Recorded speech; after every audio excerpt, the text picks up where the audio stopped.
bato balandaka mo bolandi Patrice bozwaka ete ka nzambe ana nzambe te azani servit a musicien ayo okoma pasteur biso to ba pasteur to komi pe ba musicien lokolo ya komi pasteur il faut atunda ka biso pe ba paka oto vana na ye doctrine na mweza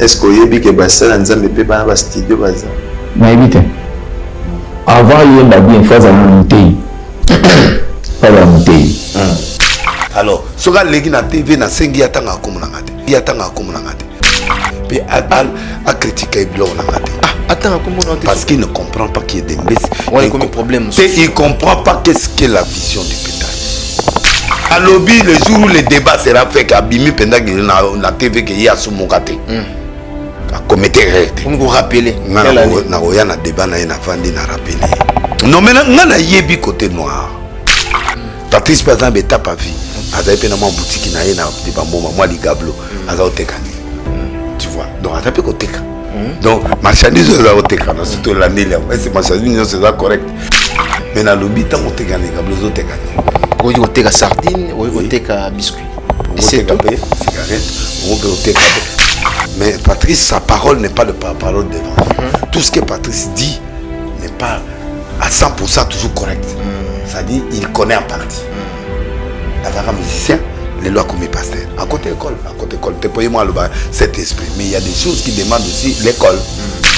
Parce que Bethel n'est pas Bethel, jamais Moutroukol a fait à quoi que nous voyons à Bethel. Ok. À quoi il y a mandé Bethel, il y a papa Mie à Foula.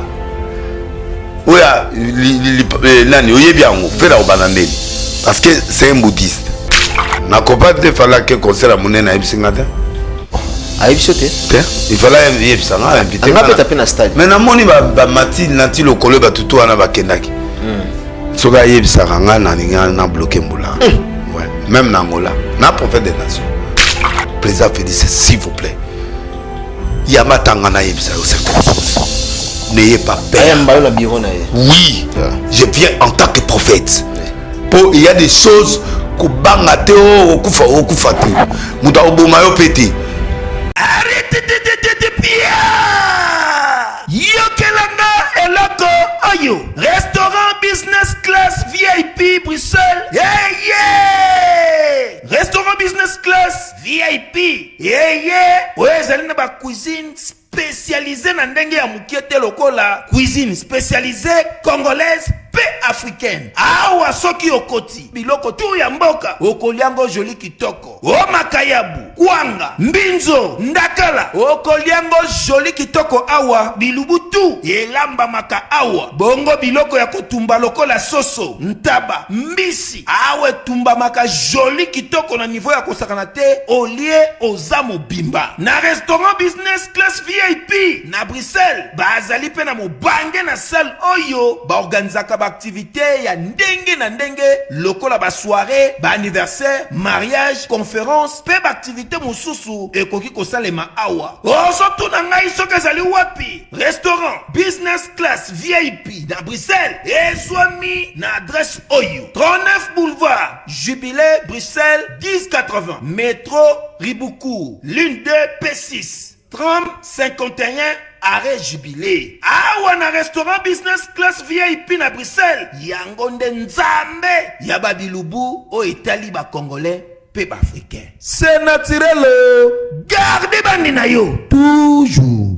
Placide et Bio, le patron de business class. Manicole Ndekolo Masolo nganga ta formé monana ye abombelaka esekele moko bayibi outillage babosani artisan yeyo azana simamuke yeyo azana tolumuke la pesi e pomade la pesi e suppositoire ya la patrona Nicole Awatosa. Les cipots, c'est une chaque soir, avant que tu dors, tu mets ça. Les résistants, c'est dans 3 semaines. Les cipots, c'est pour les fesses. Uniquement, c'est pour les fesses, mes bébés. Uniquement, c'est pour les fesses, oh.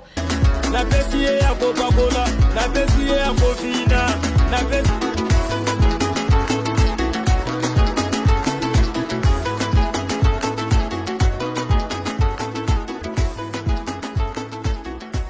awa toza yangoyo Maman Nicole Malonga la patrona nzambaba mama ye solution na solution. Maman Nicole Malonga moninga na ngai couple oyo bazokoka ko démarrer te faiblesse sexuelle endurance ezate bazokoka ko démarrer te ko swana na ko swana. Mais Mister Nozo beta c'était beau, c'est pas bien. Donc bien bon internet. Mais ça ga site na bango. Non. Wana kutu ko mekate. Foko benga na numéro oyo ya yemoko Maman Nicole Malonga la patrona. Akopesa yo ndenge ko salela ngo ye aiba produit na kopesa yo po ba pirate komi trop. Ba awa toza e komi ebele kokota na site te. Foko benga ya ko benga. Awa toza ba mama ba sepeli ba papa ba sepeli.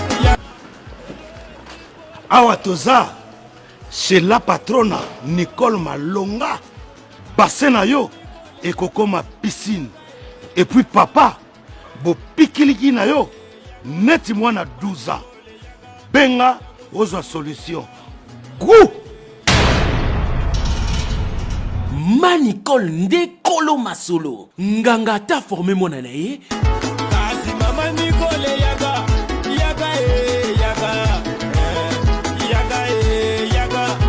Manicole yaga yago sekure yaga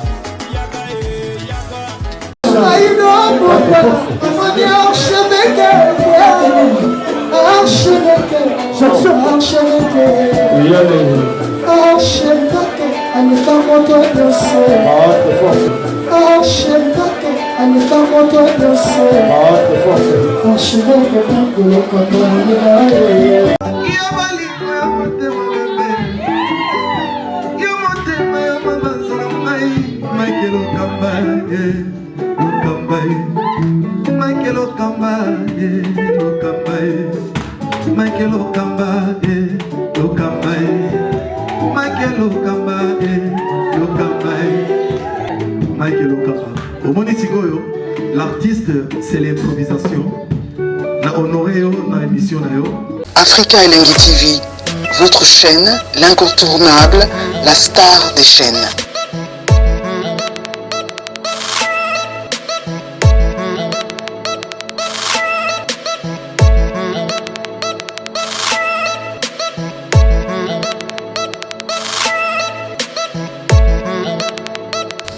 Africa Elengi TV, la magie de l'info.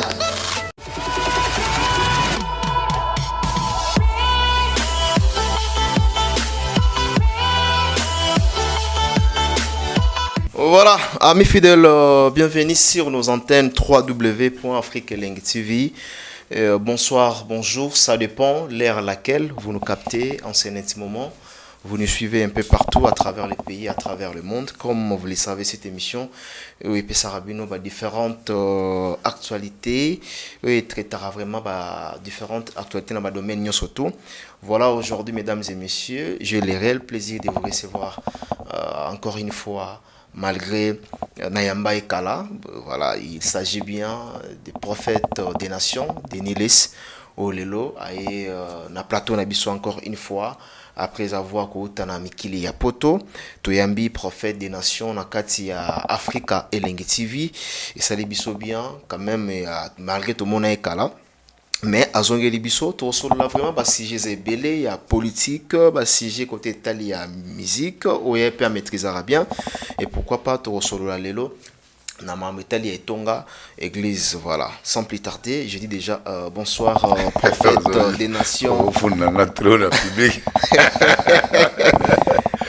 Baby gram tunayo. Ouais. Katina bato ngana tika na bango. Ouais. Dayo, Stemai na Vincent. Balier, autrement Balier. Ouais. Ndé muna quand même na garder quand même pour amutu ngana sur. Très bien. Mais naïe, yo amutu ngana mon pour batu ba wili après nanaye pas non. Voilà, et ça monter naïe tina plateau. Ouais, et ça biso très bien. Boni poto, l'équipe bien. Ça va.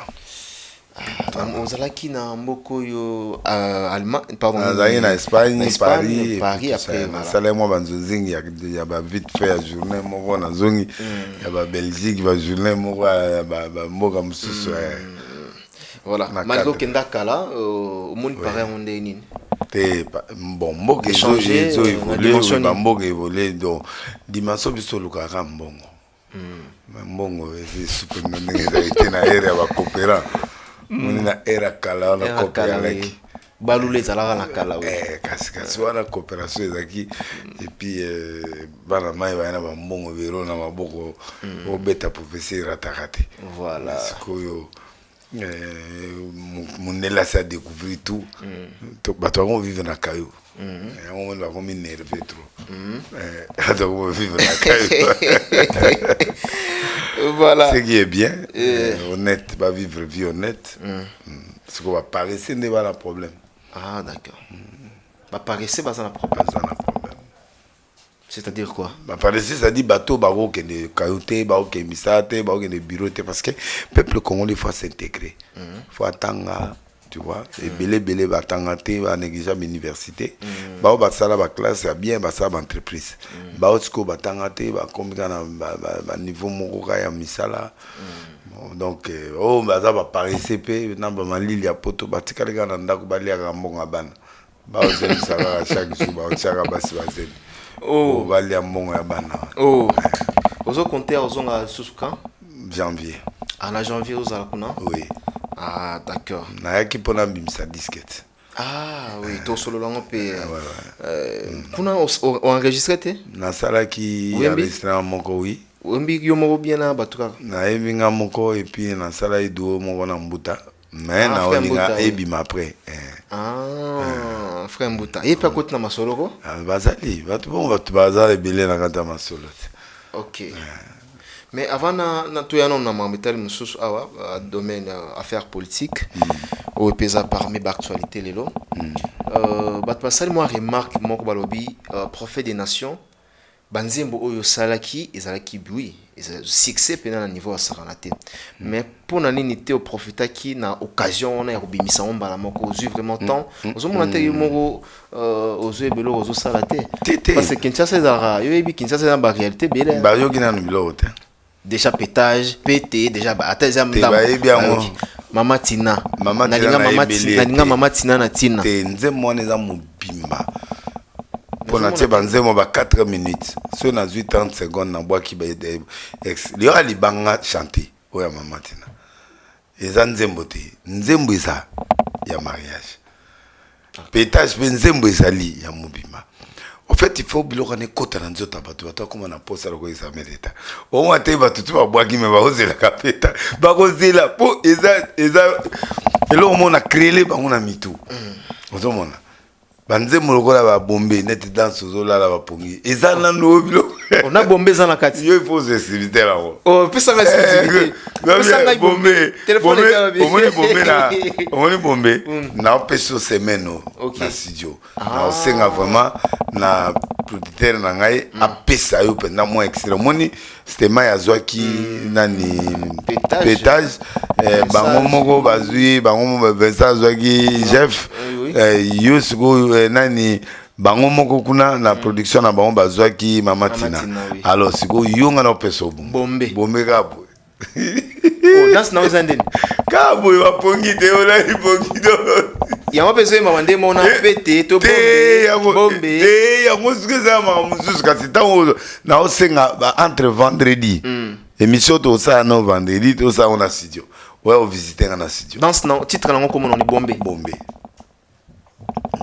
donc ya somo omoni ba disque lokola bombe wana na yebili ba TikTok na expliquer ba TikTok ezani oh ba do bi TikTok te ba kenaka o ba kodi na TikTok ese ba yebi ke si fi TikTok siko na yeli bango explication ya TikTok na oyemba TikTok ezani nde na expliquer bango donc siko yo na peut se quelque exclusivité parce que bozai sou ebele au travailler en alliance nangate donc yo c'était Maï, Vincent, solo la politique. Okay. Je crois que bon, on a un petit qui espace à moi, on se va ébaniter, on va bunda bunda, t'as moins 2-3 personnes. Okay.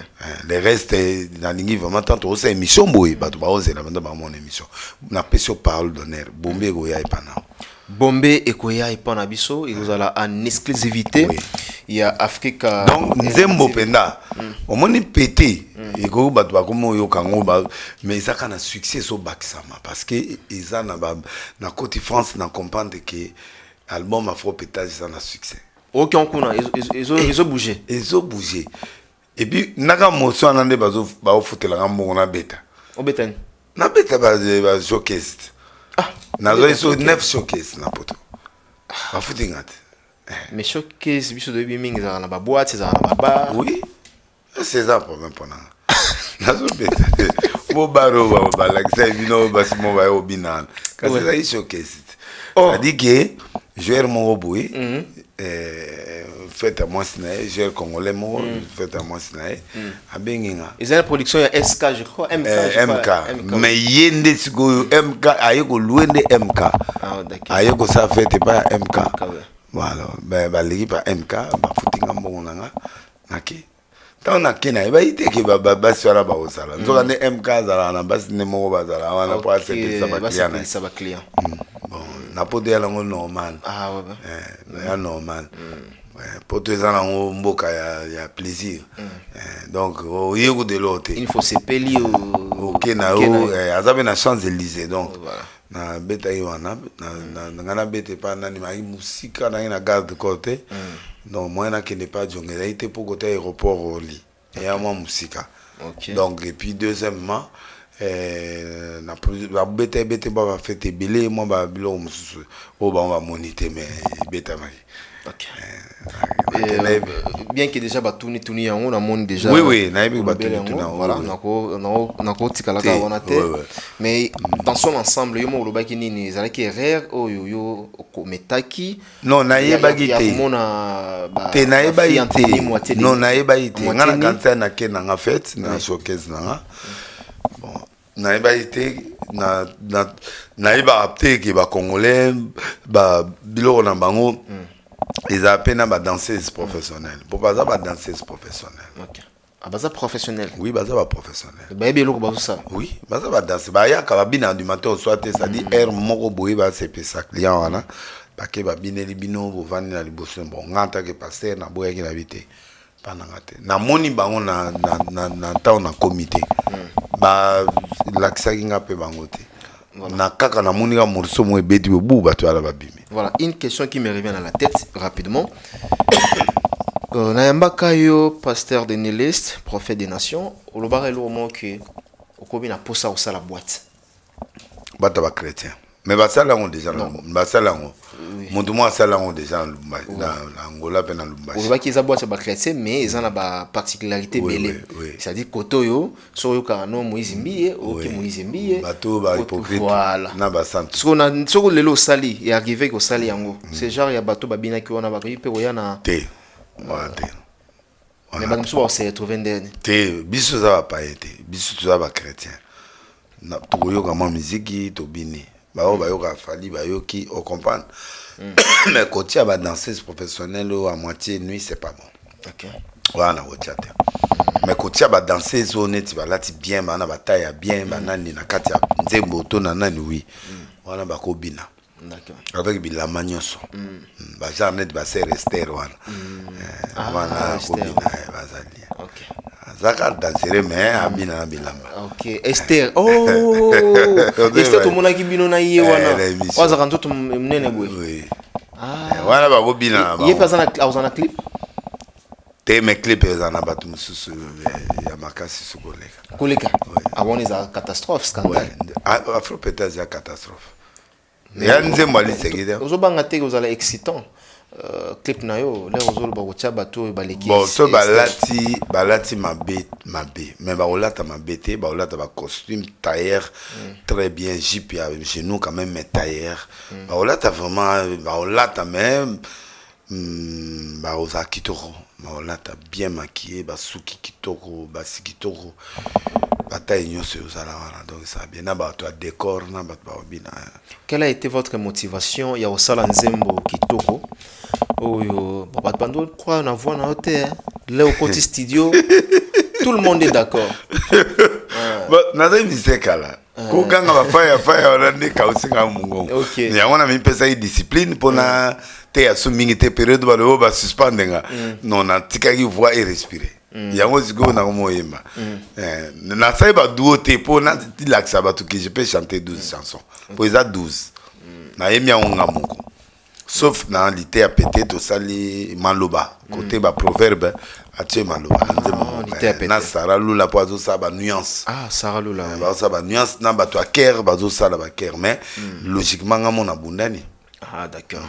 Mais natuni motivation na yaki wapi ya wemba motivation ya wemba mama tina non na yembi nzemba libala les nzembo chrétien na yemba ki yango po quand même naza pasteur na lingaki na l'église et au bazala ta na nzembo moko oye ko beta facilement na église tout ça ça so moi debo e ko beta na église penda ndenge bato nyonso bayemba ka banini tout ça bon mais pour afro peut-être ça compliqué donc il faut bato s'habituer pour beta na église mais mingi na moni ya bato ba boîte bato ya libanda ba s'approprier na ngo yango le frère Patrice Azolingate na akota mama na ngate na lobby non sa façon dont il avait parlé Patrice il y a des écoles il y a des extrémistes extrémistes c'est ça bato bazwa nzambe mais Patrice peut évoluer pourtant Patrice abandaka bana l'église ba foulard na peut-être sozo copa très bien ba betel les akana na foulard pantalon côté donc il y a trop d'évolution où on a révolutionné l'église congolaise et à ma bête mais l'église doit évoluer selon ma norme et n'est pas micro tous en anglais ba chrétienté voilà bilamba frère Patrice ala ta ba chrétienté micro ya bête anglais ba japonais ba tout mon coup ba yebi yesoté OK mbeto ala la kata mso ba fabriquer on peut Patrice akosoma so mbeto mabaya te asoma mbeto te ko ya pamba moya ndela ta asoma mbeto quand même ya valeur na mama po balala dipo Patrice atama nango eza ba paete avion akena na opoto eza ba chrétien te ba vesa so ya lata na nzoto eza ba chrétien te ba homosexuel donc frère Patrice azaki na école l'extrémisme siko azo évoluer malem kala zako yema na wera te mais ba komo vanda podium moko ba vandi oya zo beta guitare bazo yema nzembo nzambe mona te on qui à l'occasion mo ya soirée yango na zolo ba kala Patrice de l'autre a sala ngote mais a évolué ça ben ezalaka pendate mais c'est ben côté pas Patrice OK Patrice avec er montant azo yema alela ata muso azai concentré na yebaka musoko mais lelo Patrice a mo bouger le cola bina sérieusement pe bazo kata danse il y a une évolution qui s'est fait je ne dis pas que Patrice est moins sérieux non c'est un serviteur de Dieu qui donne quand même une certaine crédibilité na forme na ya rosala nga na la vision na ngai qui n'a rien à faire avec Patrice moi je suis archi de Noé makambo ils ont engagé en Italie était azali chef nangate ni na musique ni na spirituel nga naza pasteur avant yi akoma pasteur donc naza inné na dans le pastorat alors bango ba yemba le ba komba pasteur awa nga pe na pasteur na komo yemba ba boya ngapani et puis nga na chef na ba chef nangate il peut tout dire tout le monde connaît Patrice a ko limiter succès nangate a ko limiter bonzambe nangate. Là, je m'adresse différente na Patrice. Voilà. Il y a des extrémistes. Ngana Zali, je peux dire quoi, un révolutionnaire. Un révolutionnaire, c'est-à-dire, nous avons situé parole dans le moment. Dans logo nango, na temps. Pour y ce kazaki, un extrémiste, il faut qu'il y ait des potes na cheval. OK. À côté avion. Il faut que na cheval de soit au tambola. OK, ba divergence c'est ça côté nini parce que divergence na bango faut Patrice Alobi pour oyemba il faut yeba liloba na lobi boy parce que oyemba nini par exemple papa oyemba ni carapétage il est pas yeba liloba ta comment ça non attends non yeb sanganze monene fait Patrice a eu référence na Bible ko bengama na Yesu yeb sanga verset pesanga nzembo kasi pesanga deux non ce sont des chansons et à mamanza mais pesanga nzembo mona mona référence à la Bible. OK par exemple colonna c'est mais yango penga na yemite C'est-à-dire, la différence dans Bangonanga, moi je fais l'afro-pétage. C'est un mélange de gospel avec la sagesse de Salomon et du monde. Nazuba rythmique africain pour musique et moko. Ngana tanga musique, yekuta tanga ngote, ngana tanga musique. Musique peut-être qu'il y a autant bon, nabeta ACT, nabeta guitare. Oh, oui. Bon la bisou. Non, na clavériste. Oui, nabeta ACT, nabeta ba guitare tout, nabeta batterie, nabeta blon, na yoko lango. Ah d'accord. Et puis na yebi musique, na yebi do ré mi fa sol la si do, tina suka, na yebi note. So to beta na yebi note na ko corriger. Donc na ki d'abord musicien profane. Et puis na yeko comme un musicien chrétien na composer pe banzemo. Na yema banzemo mususu zali nkolo na nga mobikisi na nga atakati na lilita o bakuna nga na ye. Yesu azala ta fololo balona ye na motema na nga po yeba ya solo nga na lingi ye. Oh Yesu e alléluia. Oh Yesu motabi musique ta ko sa ba nuance nga na osate. Problème na nga ezali ke bango na ngai bazo comprendre te. Siko nga deniles na sala makambo na nga lokola bango te. Moni bango yemba atypique ndenge moko ba Moïse ba tout ba yemba c'est du gospel au bango yemba nga siko na yemba gospel te na yemba afro pétage ça dit que j'ai ma façon d'exprimer bonzambe. Ah d'accord. Na peut-être ça donc très bien.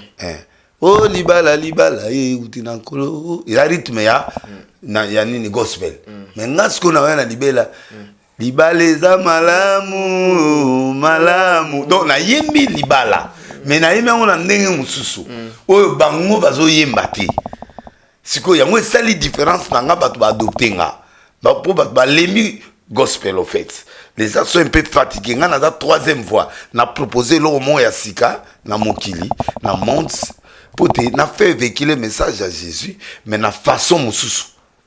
Très bien. En fait, nana pour Patrice, tout ça en discussion peut-être. Yende azo comprendre ngati. OK. Pour battre belé bazo mo ndeli sa pengui. Na pengui te, na za na texte de Dieu, na za na peso ka banze mo ya yembaka. Eza na place moko te eza biso tout au se référer na Bible en général. Soki yo kolona kona yo nzamba ko pambolo. Eza ka apesi verset. Au moins plus mon baptiste appelle ça verset mais ezaba nzembo batwa yebi ke ezaba nzembo ya nzambe pour rythme na biso na ya ye na batwa na eza recensé dans groupe gospel. Très bien. Mais maintenant ngai siko na lingi ko yemba lokola bango te parce que bango déjà basi basala yango. Moi, j'aime faire ce que les gens n'ont jamais fait. Il y a une idée, il y a une bonzambe, nzambe, c'est un sale afro-pétage. Très bien. C'est-à-dire, na se retrouver. Bah, chrétien, va se retrouver. Et puis, bah, ndeko, ya biso, bah, nzambe, pété, va se retrouver. C'est-à-dire, moi, je touche les deux peuples. Je touche les chrétiens et je touche les païens. Pourquoi les païens? Selon Marc chapitre 5 à partir du verset 26 Yesu ba yebise me yango ya vanda na bapagano pana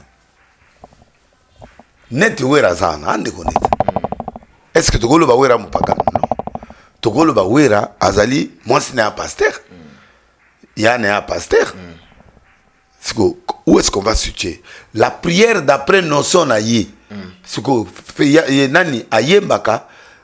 Donc, Aza, païen, ndoki, ou bien Azali, un chrétien qui prie chez Kabunda Lesa et qui fait son travail de musique comme étant boulonnaï.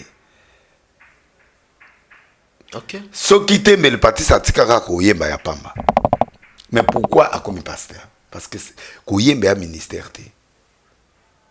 Il n'y a que 5 ministères: apôtre, évangéliste, pasteur, docteur, prophète.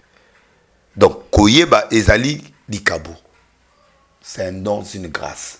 Okay. Donc, pour nous servir, nous avons comme évangéliste. Ok. Donc, vous comprenez? Très bien. Donc, Koyemba, Nega Wera Zoyemba, ya Moussana, Nega peut faire 10 places à Gosani, Koyemba. Sauf que ya Moussa Zoyemba Bolingo, Azoyemba naturel, Baza profane dans le sens que maîtriser matière ya bango comme il faut. Mais chrétien veut dire qu'il chante seulement les notions oyo ezo kende par rapport à Jésus, par rapport à Nan. Mais ces gens-là, on ne doit pas les exclure. Parce que Bethel n'est pas Bethel, jamais Moutroko la faire à quoi que nous voyons à Bethel. Ok. Akoye mandeni.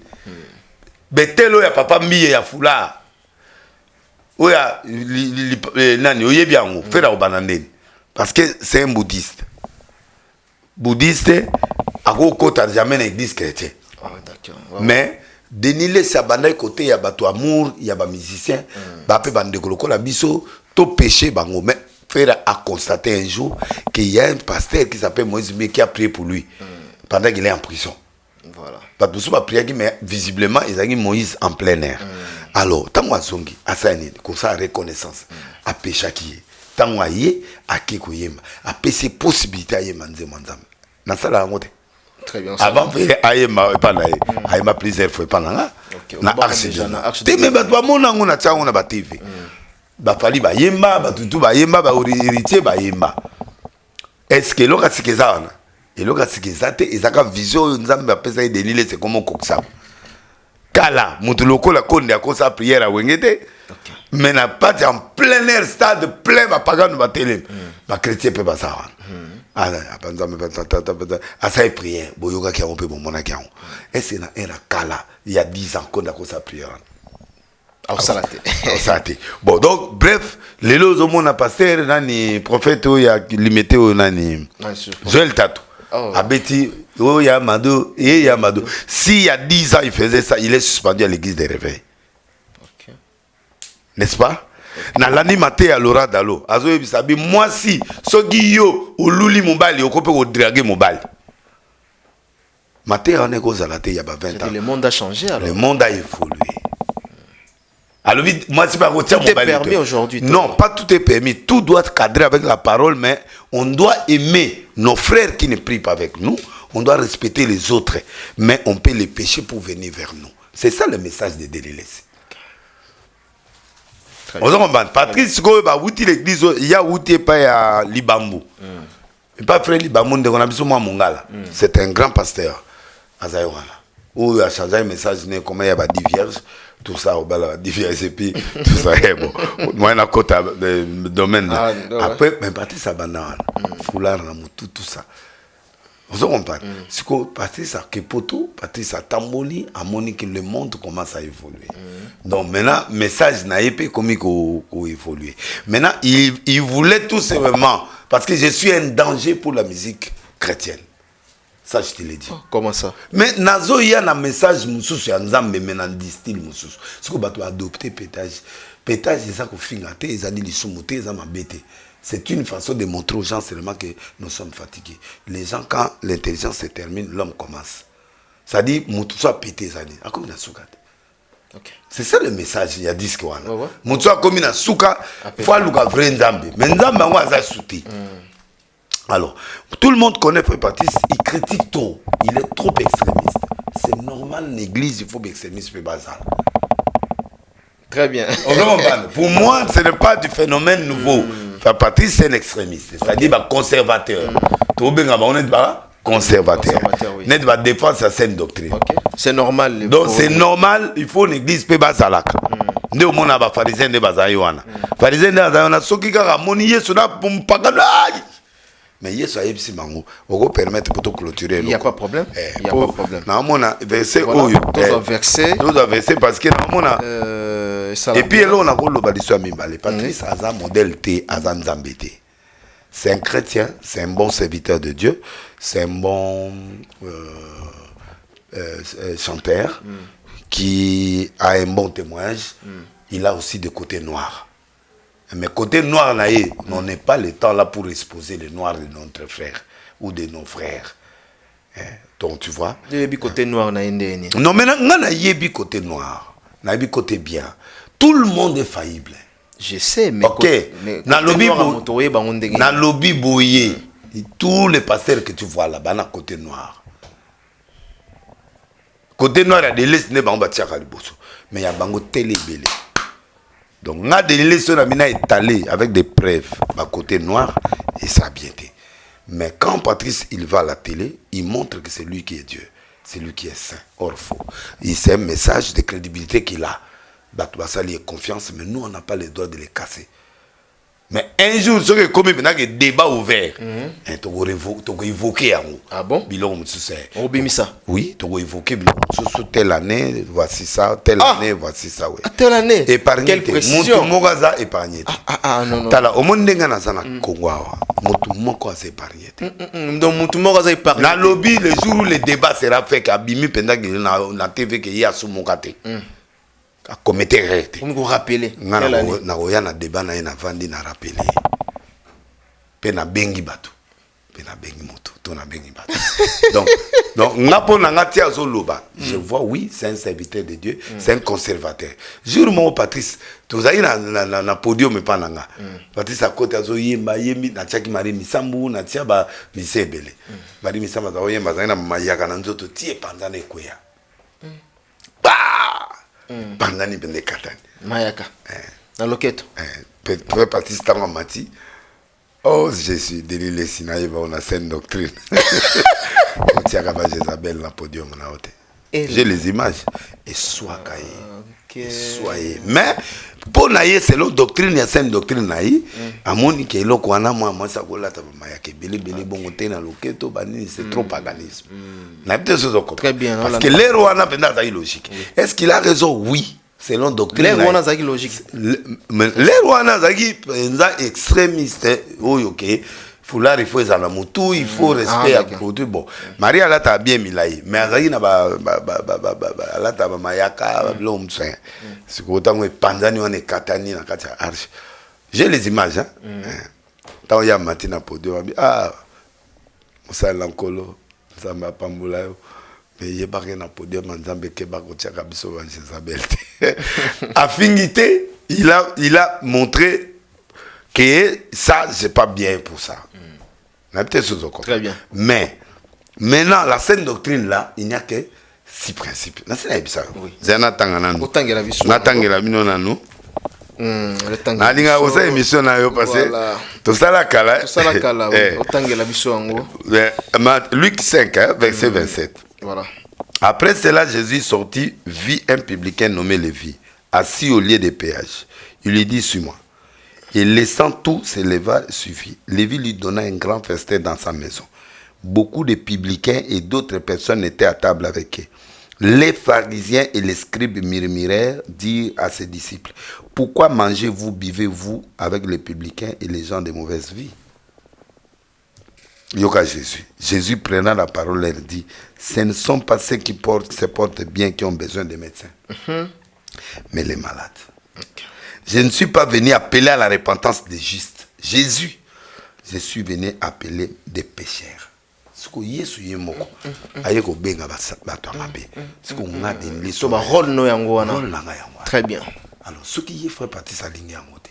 Pour na kokanga mopakano, il faut s'approcher là. Tango mbiye a prié pour la frère Ferré. Ferré tango bimi prison. À quel Lugana? Quoi? Parce que Moïse a s'amélé lié. Pour n'allier, c'est le vrai pasteur. Très bien. Donc, il avait péché. Loba. Et puis, à Benguié, Aye Yambe, Akabele Bible. Voilà ce qui était important. C'est la Bible de la fin. Akabele Bible. Après, c'est charge. Ayebi, est-ce que toi, Ayebi, t'es casé hindou? Non, non, comprends. Atali qui est nous n'a été. Atali qui n'appartient pas aux chrétiens. Alors, pour lui, son travail, c'est il doit récupérer Ferré. Pour moi, c'est positif. Mais n'a qui place Patrice à reprocher. C'est vous avez des laisses à reprocher. Mais pourquoi il n'a pas reproché? Il n'est pas notre président. Il n'est pas notre, je sais pas, le pape des églises de réveil, non. Faut Patrice, c'est un pasteur qui se comporte bien, qui donne quand même à 80%, c'est un humain, mais qui donne à 80% le maximum. Il donne un bon témoignage, il donne la présentation très bien, et tout ça. Les petites erreurs qu'il a, c'est couvert par le sang de Jésus. Alors maintenant, il ne peut pas donner tout le temps les leçons aux gens, pendant que nous savons aussi qu'il a des faiblesses.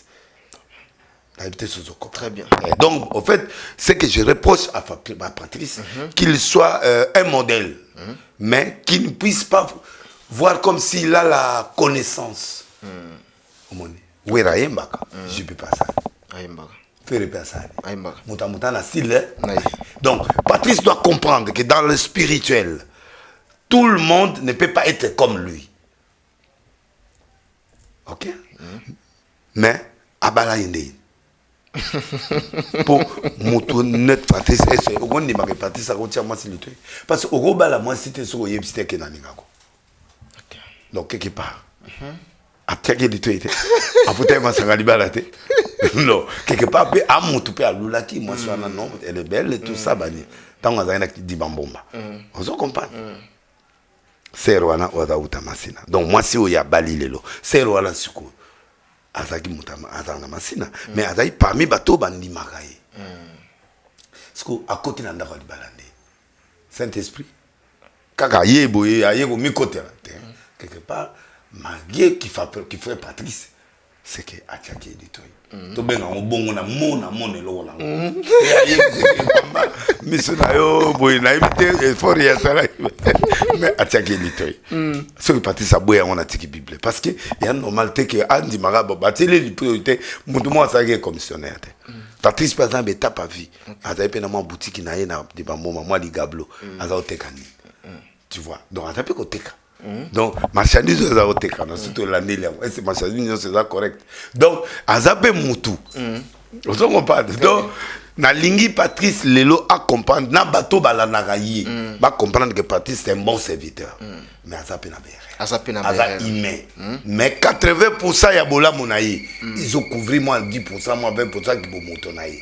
Mais tout ce que Patrice dit n'est pas toujours correct. Parce qu'il peut commettre aussi une erreur. Oui. Mais les gens prennent ça comme s'il est Dieu. Non, il n'est pas Dieu, c'est un serviteur de Dieu.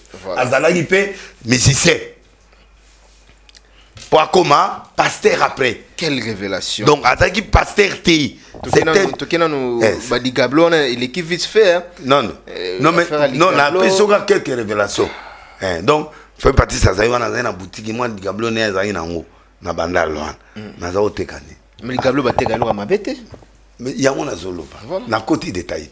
Mais na lobby tant on tekane Digablo zo tekane. Oyi o teka sardine, oyi o teka biscuit. C'est tout. Cigarette, robe o teka. Na lobby teke ateki ango. Papa pardon. Bon interpréter comme ma bête. Pour le gars problème la préparatiste. Na lobby Ligablo. Ligablo. Donc produits divers. Produits divers. Non, tout ce qu'il a l'eau. Bah toi, tu as Ligablo, on va comprendre déjà. On va comprendre qu'est-ce qu'on vend dans une boutique. On a des choses à comprendre. Très bien. Bon, tant qu'il y a ça là, on a payé à Yebarati qui un jour paye Mambego Salima. Donc, Patrice, c'est un bon serviteur, mais Patrice, sa parole n'est pas la parole d'évangile. Tout ce que Patrice dit n'est pas à 100% toujours correct. C'est-à-dire, il connaît en partie.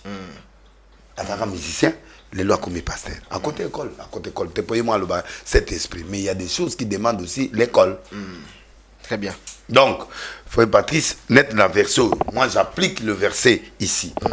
Je peux aller vers le païen. Paul a lobby avec le faible, je deviens faible pour ne pas être faible. Avec le tel, je serai tel. Bon. Donc, verset Belé Zali. Oyo na ko défendre biloko ngana osana. Ngana mission en. Et aneti ne ya yembaka. Lors mon yemba bongote. Je sais pas bongote. Mais bangonyo se baza ba musicien chrétien. Na mon choqué que hein. Non. Moi, j'aime pas les gens qui se prennent comme des dieux. Et ce qui était menalingi ngana loba na recadrer ne na loba que Patrice est mon frère. Mais des fois, il se prend comme Dieu. Mais il n'est pas Dieu. Il se prend comme quelqu'un qui est modèle à tout. Non. C'est Jésus qui est notre modèle. Nous tous, nous suivons Jésus selon portion. Il y a grâce au Yosu. On comprend. Il y a Abanda qui n'est pas Libambou. Place à Outa. Abima. Pourquoi Abima? Lélo est moi comme pasteur. Oh, comme maman pâté. Donc, et puis, ce qui est toqué d'un point de vue doctrinal, il y a Bilo Moussousou et ça a débat. Doctrine, c'est une doctrine des années.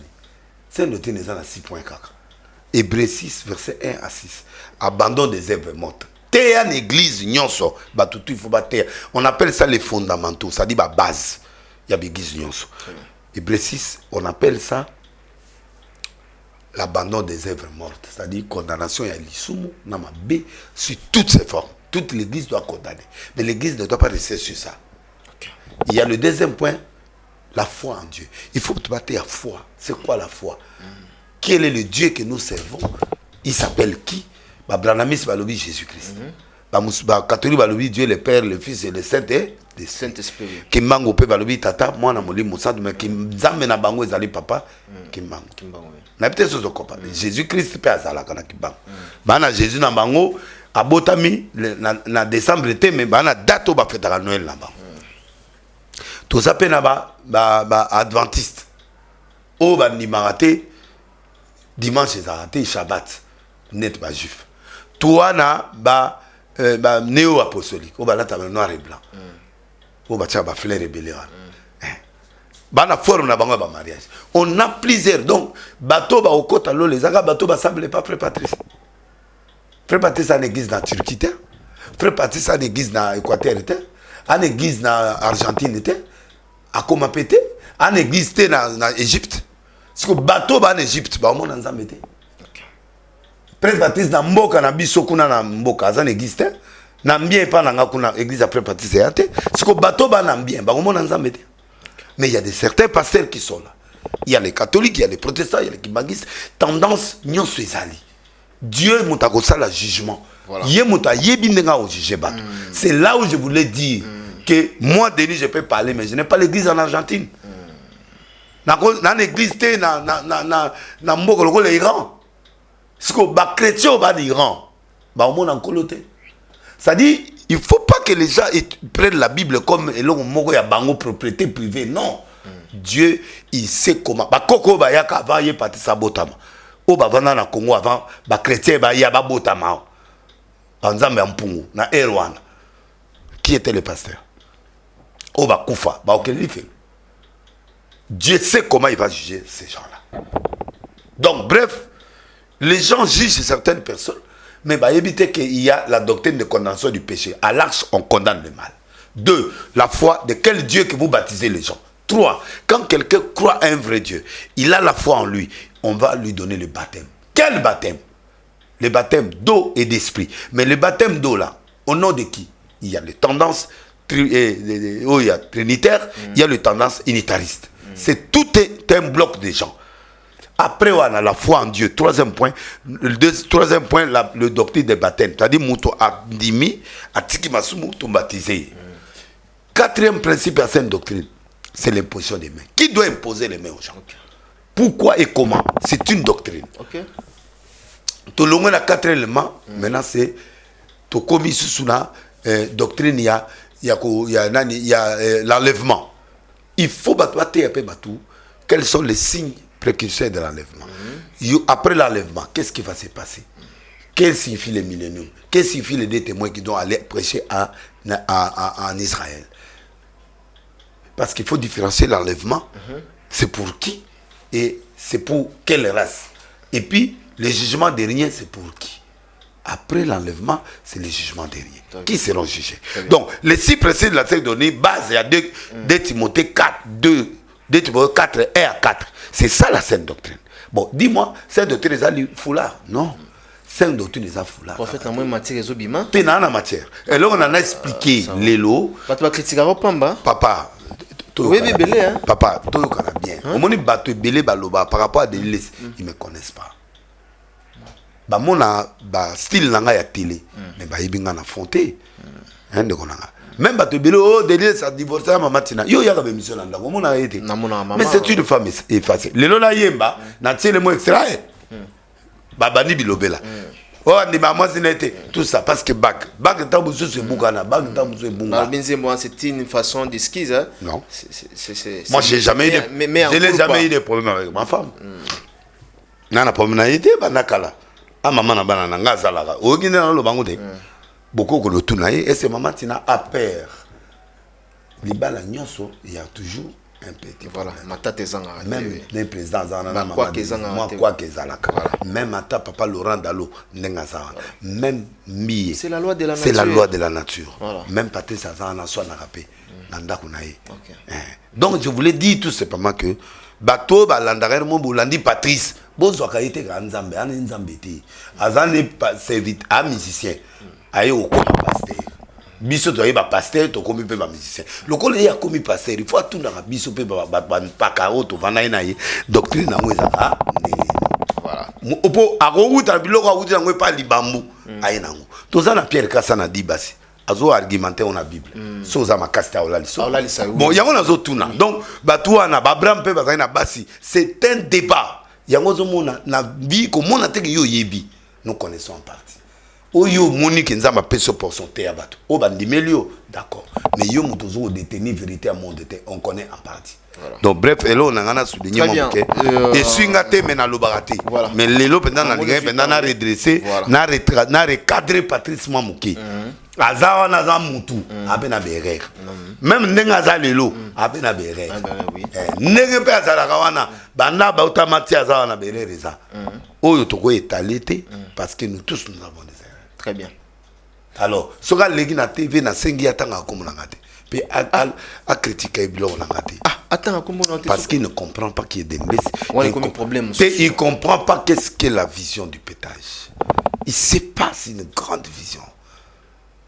Vous comprenez? Donc non eloko yo yebité. Est-ce que ozomona na zo finga Patrice? Non. Est-ce que ozomona na o dégriner frère Patrice? Mais ozomona ke na zo loba vérité. Ça dit frère Patrice ça soit yebi ate lokote ayoki ka pétage a yebi neti. Quand ndi azo landa ngwana. Ah, mon pétage c'est quoi? O te ba message nini? Alléluia. Bato o mona net ba ko na. Biso to yebi Patrice de A à Z. Na yebi ki ce qu'il fait là. Il voulait montrer seulement aux gens qu'il est mécontent. Pourquoi? Parce que na bomi nanga naza musicien na bangote ya MCCT. OK. Na musicien na bangote ya ko zo musicien lokola ngabo wapi. Oh, patron ya faux pétage.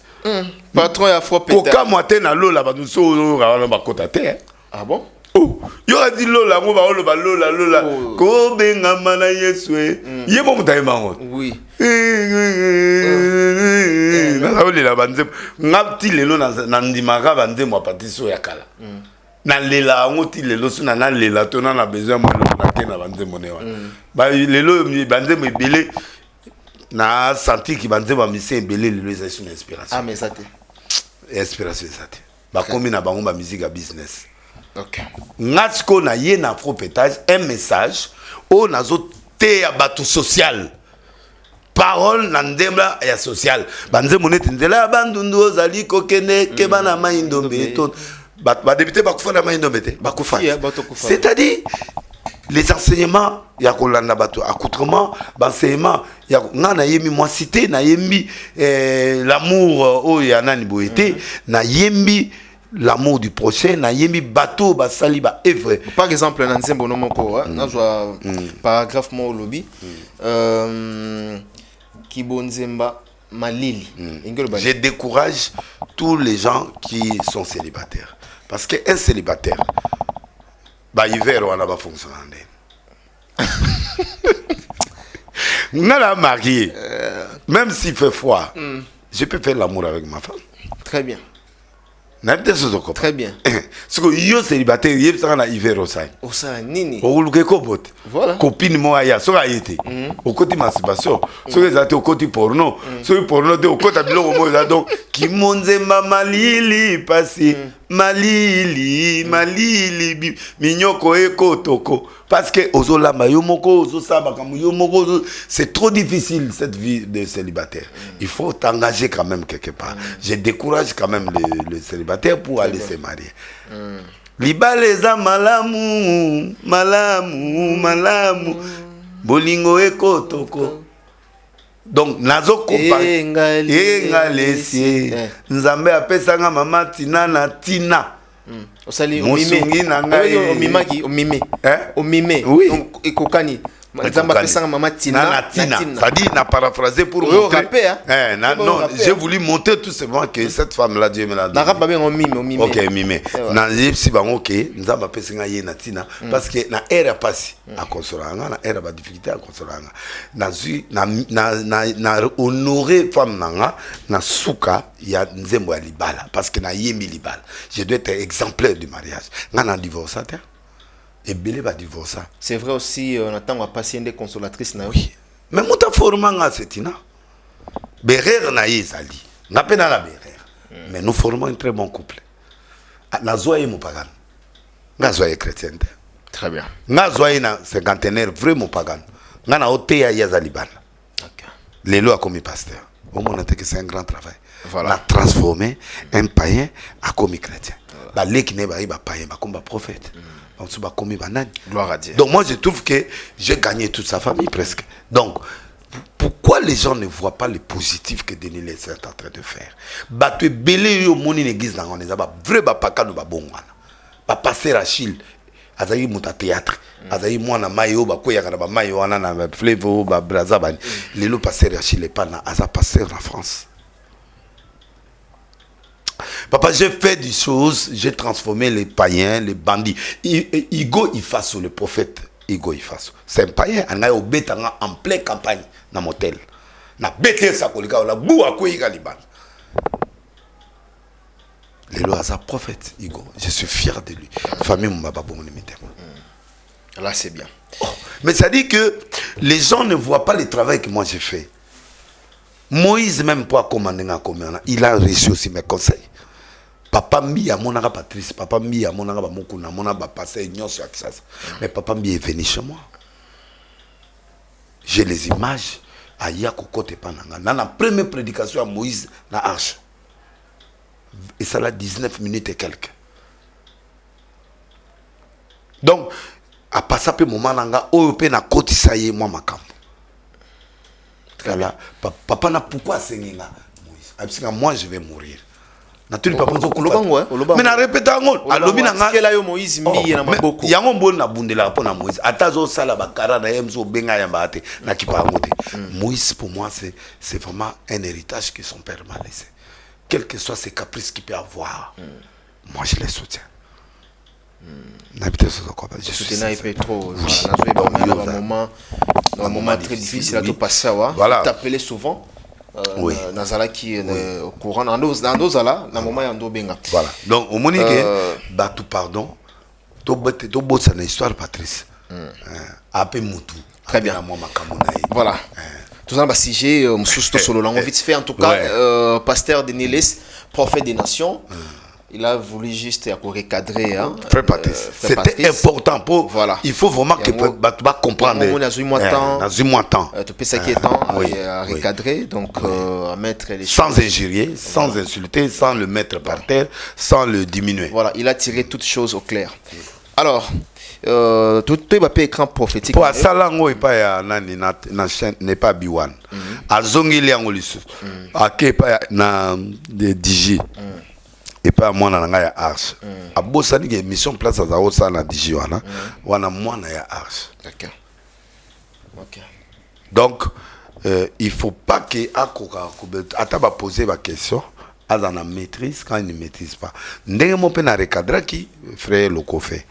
Moni ba bino ba journaliste au monde na monique na zotu na question oh yo lala moi c'est ndumba. Ozo mona il y a ba question qu'on peut pas poser. Et puis à tout mais Denis Less abi Denis c'est à Sony Mamsou tout ça. Donc à ça qui prise au piège. Denis Less a kala mais na beti na ndenga jeté. Mais na comprenant inanga pour na kati to pesa ni mbote. Tout ça. OK. To yambani. To pesa ni ba rendez-vous e psinga utalbo mezobima. Donc na bino pe ermo ba question. Mutako tous nos questions. Mais répondront bien. Voilà. Patrice aïba pour répondre à bah le coffre boy va répondre à la question parce que ce qui bozo linga ko mettre batumusu ke bino boza ba santu c'est là où il y a un problème. Ne place botombo ki sakanga po na ko yana ba dossier. Muntu moko te na mboka ko telema sans dossier na o le dossier. Et la Patrice na o le dossier. Et la le coffre na o le dossier. Et ba dossier sérieux. OK, ce qui na lobby en il y a moi plutôt parler. Très bien. Tu y a rapidement na on comprend très bien. Que naza na dossier à mutu nyonso. Sauf Patrice. Na yé, na ba dossier. Voilà, très bien. Comprenez? Voilà, nous sommes avec Prophète des Nations. Ba dossier très sérieux.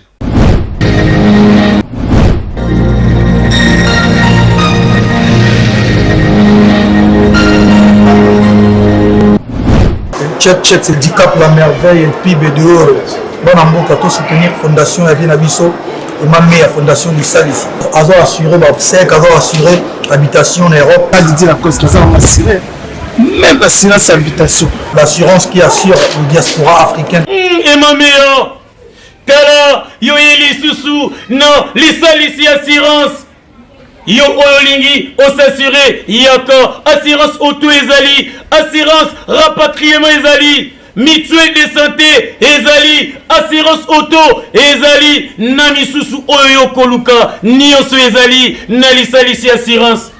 Ndeko na yo vu traitement, ndeko na yo bakundi ye na bolamu nyonso to vraiment te soutenir, c'est une bonne idée. Vous avez la carte de fondation Lisalisi, le pas ya mameya, on a la vérité, le côté exact, banda et banda, fidélité, tout na jana na RTR, le papa de Gims. C'est l'assureur qui assure. Et mameya aye lisusu fondation Lisalisi. Et na bateau bazo lo bake Congo faut za la bien, na na bateau bazo sala la paix que Congo za la bien. Voilà vient sur la mameya. L'assureur qui assure la diaspora africaine. Le DICAP la merveille pour soutenir fondation Lisalisi, il y avait Nabiso et Mameya. Automobile. Le permis français, permis étranger, nous sommes au revoir, papier assurance. Fondation Lisalisi. Bonabana Congo, Mameya.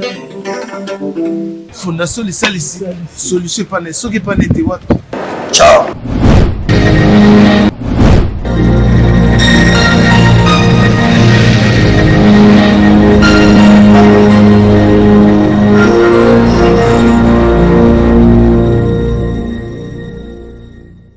Très lourd. Très lourd. Non, non. Non, l'inaté on a. T'es noir, t'es n'a pas eu pour le battre. Tarakaka, ça l'a bien dit. Vraiment, vraiment, la souka so bozo les gars na batté vibo linga relaxa batute que voir basant tout est. Au bozar basant tout par le sang de Jésus. Mais en fait, surtout qu'il y a un fond, vous avez aussi trop de dégâts qu'on ne peut pas étaler par respect. Par respect, on a faut pas étaler. Non, je t'étale pas. Très bien. Un jour. Très bien. Et voilà, Mbappé position on a 2023 hein, parce que l'année va prendre sa fin, calamité en 2023. Bon, je crois, voilà. J'ai prophétisé sur présent. Et quand prophétique nous sommes même les combattants, oui, c'est l'écran prophétique qui m'a montré. Voilà. L'écran prophétique maintient toujours que le président Félix passera. Mais, il passera. Oui, mais là, quelques candidats très compliqués. N'est-ce pas Moïse Katumbi, élément trop dangereux, Zali, où il y a faire face à Bango, mais. Faïl lutter. Bon, Faoul, là, ça l'a déjà. A posé déjà mal à l'Iboso. Azaï déjà vraiment favori dans la période où on a vu Jean-Pierre Bemba. Jean-Pierre, en tout cas, Malote. Nanissus. Donc, là, on dit, nous croire que Félix, dès qu'on a un écran, il passera. Bon, nous croire que les politiciens est belé. Bazab hypocrite. Bazab hypocrite. Bah, on est président bon pour rien. Bah, on est flatté président, en fait. C'est-à-dire, aujourd'hui, tous les politiciens, presque tous les. Djale Lukuba.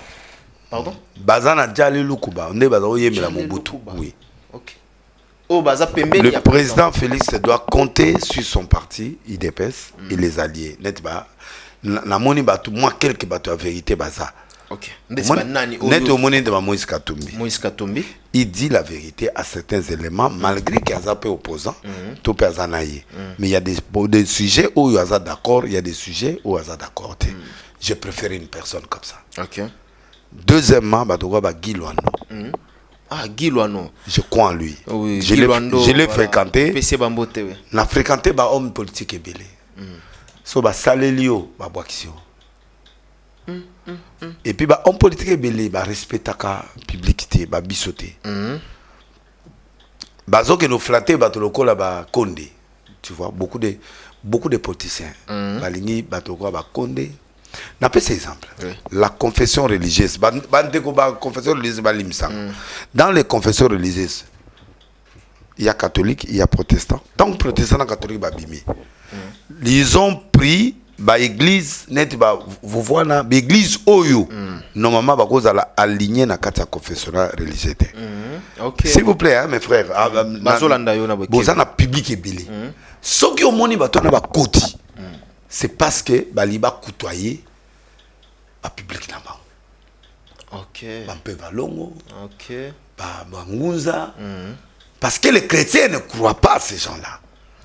Mais quand vous voyez aujourd'hui Dodo Kamba, tant que président de la confession religieuse, candidat Moussou Bandimi, c'est pas mauvais. Mais devant l'histoire spirituelle, on va se rendre compte de ça un jour. Parce que nous avons embrassé certaines doctrines, oyo ils ont correspondre à la doctrine chrétienne.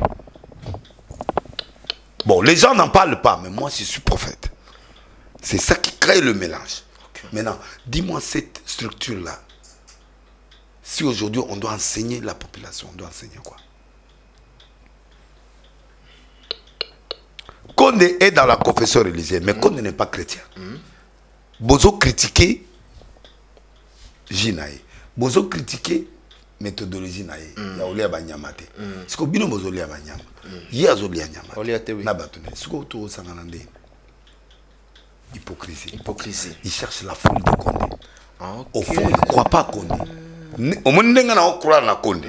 Il ne croit pas à l'église. Comment on appelle ça? Il ne croit pas à la diversité. Mais la logique, il y a Batouana, l'église des réveils, qui dirige aujourd'hui. Parce que c'est Dodo qui est le président de l'église des réveils et le président des confessions religieuses. Est-ce que l'alignement de tous ces gens-là, ezali po bazana nzambe oyo ya biso to parce que bazana ba foule oyo ya réveil oyo ezali na réveil te oyo ezali na église na biso te bazongi catholique bazongi na ba protestant. OK. Maintenant il y a crise dans le niveau de l'église des réveils. Donc crise ezali. Oui. Alors nous critiquons l'église catholique, nous critiquons Maman Marie, nous critiquons tous ces gens-là, mais nous sommes dans l'association de ces gens-là. Et c'est là où on a un mystère, parce qu'on a un écuménisme. Et cet écuménisme-là, il y a des gens, je préfère traiter les protestants, traiter les catholiques, où il y a ça clair, mais les lobos étalés, vous les cherchez parce qu'ils ont la foule pour les donner au Félix, ou vous prenez ces gens parce qu'ils peuvent endoctriner. Alors, qu'on donne que le président aille aussi prier dans toutes ces églises là-bas. Alors, si vous ne voulez pas de personnes, ne voulez pas de ces gens. Donc, pour moi, leur participation, c'est tout simplement parce qu'ils ont besoin de la foule. Or, on n'a pas besoin de la foule. C'est lui qui élève Félix, c'est Dieu. C'est lui qui choisit Félix, c'est Dieu. Parce qu'il y a trop de mélange et Dieu est en colère. Ah bon? Oui. Comme aujourd'hui de la partie Est. Oui, attends, Naoya. Oui. Donc, ce que je dis là, je parle à Dodo Kamba. Dans sa conscience, je te soutiens, à soutenir Dodo à 100%. Mais dans l'histoire de la conscience spirituelle, est-ce que l'histoire que Dieu nous a donnée aujourd'hui, l'église des réveils diriger les confessions religieuses, est-ce qu'on est conscient que ce qu'on est en train de faire, c'est la volonté de Dieu? Deuxièmement, troisièmement, l'église des réveils elle-même, elle est en grande crise. Nous tous là. Comment ça? Mais il y a ce que je... Makiona, fétichisme... des sciences occultes. Écoute, au lieu que nous puissions détruire ces fléaux-là pour qu'on devienne fort, mais nous sommes en train d'embrasser des alliances avec des gens qui n'ont pas notre Dieu. Je parle en tant que prophète. Hein. Okay. Je sais que les gens ils vont pas m'aimer, mais je n'ai pas besoin de l'amour des gens pour moi, je suis sincère, je suis vrai. Des listes comme tu vois là, je suis vrai, je suis sincère. Si je veux faire quelque chose, ne pas perdre, je le ferai. Si je veux parler à quelqu'un, je te parlerai. Le président de la République va partir belé au Moni Salemi. ils ont pour l'alliance na président peut ça bon, mais ils sont créés, ils n'ont pas des gens. Ba plein belé aux homona na ba bilog belé. Ceux qui ont condé tes abisso. Ceux qui ont abisso tes églises musu pas au salon. Et là on va ta parti politique. OK. Oh, ah bon? Oh. Condé yali loba. Asungi ba parti politique belé aux homona. Condé yali loba. Na ba biso. Tu vas plaindre aux homona. Oh, et là on va ta parti politique ité. Et là on ba billet ba pasteur, ba billet ba biso ba kei. Bo pied bisouman ba mbongo ya mike bo pesi recadrer bateau. Côté église, il y a trop de vide. Privatisation, oui. Privatisation et puis ba lingi ba cercle ya bateau mususu ba kotate. Très bien. Or, la prophétie par exemple, na repère cet exemple. Moutouman goza la président. Ana don ya prophétie toi na ministère prophétique ya makasi ko lekata musu mutu so na ngasanité. Mais du fait que ce gars il a opé ce message, moutana va s'approprier na yi. Pesa nga message, il y a qui pas président, a qui goloba, toi qui pas mon consument qui goloba. Ça c'est l'escroquerie. Donc, il faut que les gens comprennent que certaines choses ne doivent pas nous délire c'est un aventurier Peter. Prophétie tout n'a pas ça dans beaucoup de choses. So moutane on a les opé ça y à côté de la gloire pourquoi? Ata au boy. Un jour, nous ne sommes pas en train de faire. Avant on a gagné na beta mana poto. La prophète on a bazaïwana. Ton mon ami tout hein. Mais bah tout nanga yom to sakola président Félix ya okoma. Nabi oui. C'est la prophétie. Je suis prophète. C'est le cran prophétique. Na banga imbata. Na banga imbata te. J'ai confirmé on a confirmé que prophétie n'a pas ses vrai. OK. Na loba guerre robima. Na pesi ba prophétie na ba konzebele ba dutaki. Les autres sont en situation de guerre de l'Est. Qui a provoqué cette guerre? Qui? C'est la communauté internationale qui est derrière Rwanda, derrière certains pays frontaliers, en complicité avec les Banamboka, les Congolais. Pour tout ça, le brassage et pour ça, l'intégration. Et comme il copie.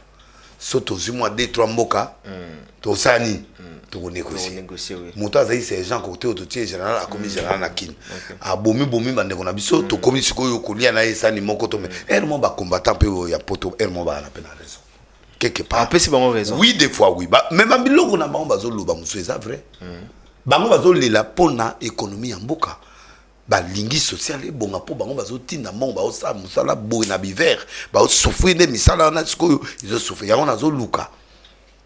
De façon que il faut qu'on crée un couloir de dialogue. Dialogue, on est zagate qu'on soit battu na baya wate. Dialogue, qu'est-ce que ces gens-là revendiquent réellement? Prendre ces choses-là, le mettre aussi dans des programmes. Il y a 2000 dans ma élection et où il y a dans ma programme et où il y a pour permettre bateau mailler les pe bakuna bateau na pe ba raisonnement na bango ba el union c'est ça ba elabo dombo ça ba elo ya ba o ba kolobelanga wana. Naba el mususu ezali na ba Belgique ba el eza partout. Ça dit c'est vrai, ce sont des humains mais il y a des fois raison. Alors ba kanda pour na ba coopération na ba rwandaise mais bazoye ba que du point de vue politique, ce qu'on comme dit à président République, il faut toujours collaborer avec même tes ennemis. OK. Même tes autres copains. Donc président Félix Nengazawana. Il est menti par ses proches, ses amis. 2, il est menti par des partis politiques qui n'ont rien. L'église n'a pas de troisièmement, bateau alliance na président. Préparer le candidat futur en 2028. Oui, que ce président mandat et Sili Bagomba Sanine. Oui. Bakota. Bakota, oui. Donc pour le moment, on va accompagner le président vite ça mandat nous Sanini. Ok, ne pas besoin de Sanini. Tokota. Donc ce sont des fausses alliances. Alors, le peuple congolais n'est plus dupe. Papa Nandimin Zalande na boy. Au monde de Nandimin Zala. Et je vais décider. Oui, que Mbalo, sur la commerce sénateur, député dans commerce sénateur. Oh. Vous avez postulé? Oui. Vous avez postulé? Oui. N'a eu décision en allélo. Candidature ni? N'a évité sur la députation, sur la Sénat ou sur le. Faut na koma kuna. Oui. Le bague maman tina ya boy sanga na dernière minute ou bien bato église mais en tout cas boya ko pesa conseil wana te. Il faut na kota na institution mboka.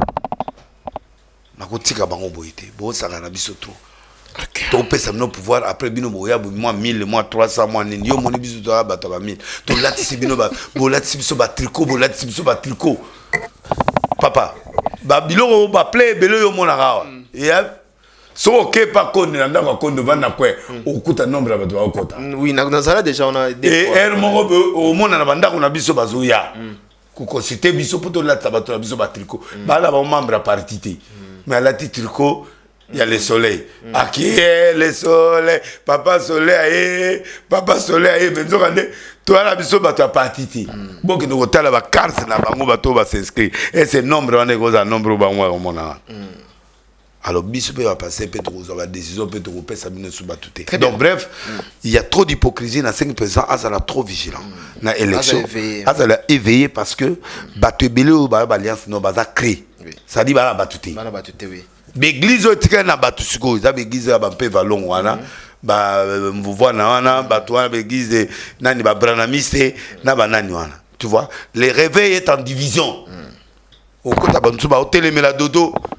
Badouzo bazo télé melanani badouzo bazo télé mais entre biso la biso to la guerre c'est pas normal mutuna mona bimine na ba guerre on a vie soni ana moni vie soni penda ane mopanzi les restes bango nyonso et comme oyo azo télé mela oyo o azo sa guerre lelo dodo a commis déjà numéro 1 ceux qui ont des reproches à faire à dodo au monde na on le bade en résumé mais en privé na on le belé. Non, nous n'avons pas le temps de diviser. Moninga ça continue à circuler à ma casse. Très bien. Donc, tout ce qui va division et puis voilà et là on a relevé. Merci. Maïe l'intelligence n'a pas été banaliste, la présidence banaliste. Message est commis et message et comment. Moi je verrai le président, je vais le voir. Voilà. Na leader d'opinion. Né na Zaboui, na en côté institution.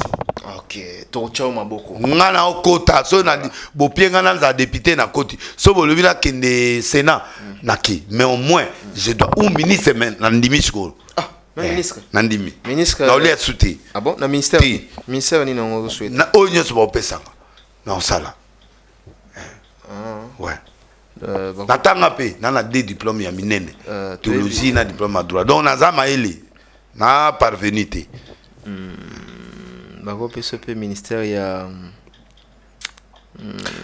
Bayebisa biso Kabila ngapesa biso ministère religion sito kena bitumba bima biso ti ke de poisson ministère religion mutabima na poto gera ka religion na na binabi beaucoup ministre religion te na zo problème na ba pasteur on a okanga beglise belé budget il faut pas payer belé on a okanga beglise belé comment te na okanga beglise budget hein ministère budget va pesa hein ministère budget na maele na ko gérer question maele te oui ba pesa budget oui budget na oyiba te oui nyonso ba pesa na ça finance peut pas pesa oui natanga pe yango économie natanga honte très bien na ça droit économique voilà merci merci au lancer message na bandeko bazana este bitumba ezobunda makuna bitumba wana nde na ebiso ude pa batwana nde batwana bazanko mundele azanko mundele azopesa arme na moto azoboma batu oli apesa arme na mboka po ba chasser batwana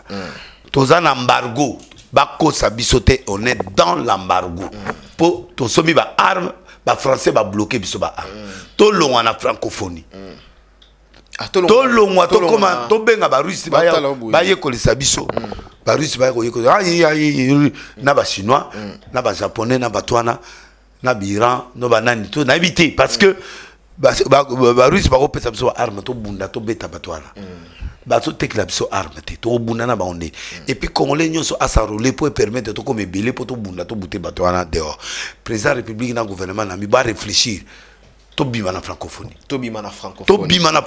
et puis to kenego ko s'allier toi pays indépendant ba oboma pe président na biso te c'est Dieu qui protège ce qui a recouvert mais tout le monde a un bima. Alors, donc, on va passer sous deuxième mandat. Non, moi je crois ce que nous avons et que tout ça là-bas, soit au peuple congolais à se retrouver. Ceux qui pour guerre ici là, ils ont 5 ans tous alliés na tous alliés. Les Américains vont s'embêter, les Français vont s'embêter. bazosalisa biso te tovandi barelation pendant des années bazosalisa biso te grand pays francophone bakotia biso maboko batiaka biso maboko te tozobunda na M23 minduki ya danger ndenge bato nui balobi mais biso na pays toza na minduki te ere mwa bavion russe bandi otambola babangi nde omoni balobi oh non toza embargo te mais wana ezalaka façon baye kokanga lupango lisusu président Félix s'il vous plaît yamatanga na yebisa yo certaines choses. N'ayez pas peur. Oui, je viens en tant que prophète. Il y a des choses que bangate au kufati. Muta obomayo pété. Il y a des gens qu'on tue pas. Moïse. Ba jeune yo se ba kufa se ba boma Moïse. Ba boka eti na mai à côté landa kwa Pharaon. Pharaon il moka beaucoup les ennemis naï. Si c'est Dieu là a fait avec Moïse. Si tu es un grand libérateur aussi de ces pays, Dieu va te protéger. Moi je crois que va pérer au bazar tout autour la président pour pas passer ma prophétie à l'Iwaya au bang Isaïe. Le Dieu, ce qui nous a mangé bouma présent. À Obomaï. Voilà. Pour le moment, il a besoin de lui. Voilà. Donc, Bissot Barwande ba nyoko le Bissot ba Emilie Bissot. Il faut que le Congo puisse retrouver sa fierté en Afrique. Très bien. Merci. Moi je crois qu'il est temps que nous-mêmes les Congolais prenons en charge. Au lieu de ça, président, unissons-nous ensemble.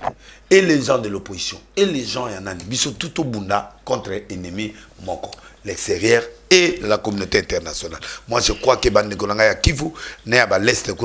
nous prions pour vous, nous sommes ensemble avec vous, moi je suis là avec vous et c'est pourquoi je vous soutiens dans mes prières et tout ça. Et j'ai un moyen pour aller à côté de la pour permettre quand même toi qu'on consoler Bandokibilo. Très bien, et ça va bien, ceux qui peuvent avoir une présence il y a prophète des nations au niveau il y a Estekuna. Alors tu comme déjà au est vraiment au Kimangonga. Peut-être on a des petites questions ou bien trois vite fait. Tout sur le débat domaine belé, tout sur le politique, religion.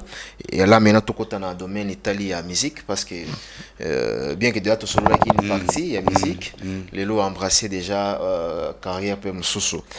Alors concert il a fallu pour pas et tu cause à la annuler suite il y a Mboula nature et Mboula et Betaki Batu na moni ba kombo ya passer des nations ezongi prophète des nations ezongi balobi il fallait à mes maillots na ça l'erreur na copa de fallait que concert à monnaie na ibisingata a ibisote il fallait yebisanga inviter nga peta pe na stade mais na moni ba mati nati lokolo ba tutu wana ba kendaki soka yebisanga nga na ninga na bloquer Mboula ouais même na Angola na prophète des nations. Flash Info Magazine édition spéciale à sa une, Fifi Masuka Saini, le catalyseur de la vision du président Félix Tshisekedi au Lualaba, la meilleure élève de l'école du peuple d'abord. Jean-Maïka Samba, le JMK de la presse, le président de l'UNPC Kinshasa exhorte le professionnel de médias à soutenir le FRDC, mais aussi les institutions de la RDC. Édito de Jean-Marie Bassa, Fifi Masuka, une femme qui a su affronter les obstacles pour produire le résultat à l'honneur de la femme congolaise.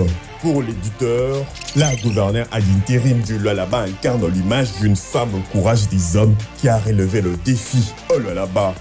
À lire également dans le corps de votre magazine, remaniement du gouvernement provincial, 10 ministres et 8 commissaires généraux pour gérer le Lualaba. Autre titre développé, Fifi Masuka Saini à la rescousse d'une femme non-voyante. Dossier Lualaba, modernisation des infrastructures routières au Lualaba, la route Kazembe prolongée et l'avenue de Pin complètement asphaltée. Infrastructure religieuse au Lualaba, également exploitée dans votre magazine, les domaines marial a désormais sa plus belle robe grâce à la bonne volonté de Marie-Thérèse Masuka Fifi Saini. 24 pages qui vous placent au cœur de l'information, 24 pages qui fait de vous le premier à être informé. Pour toute information, visitez le www.flashinformationplus.com.